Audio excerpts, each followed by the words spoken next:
So hey everyone, in this video we will see how to hook up a Samsung soundbar to a Vizio TV, HDMI ARC, eARC and Bluetooth. Method first is using HDMI ARC. Connect one end of the HDMI cable to the HDMI ARC port on the Vizio TV and plug the another end of the HDMI out port on the Samsung soundbar. Then turn both the Vizio TV and the Samsung soundbar. Then use the source button on the Samsung remote to select the D.IN or TV ARC setting.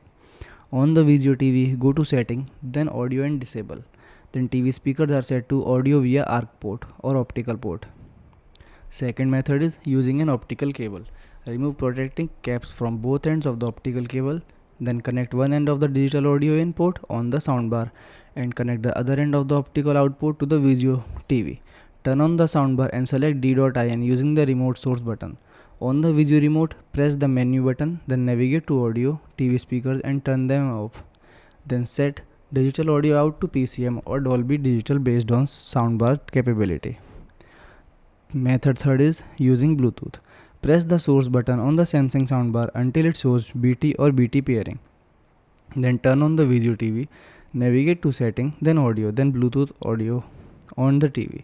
Then search for new device. Select the Samsung soundbar from the list on the TV screen to pair and connect. Thanks for watching.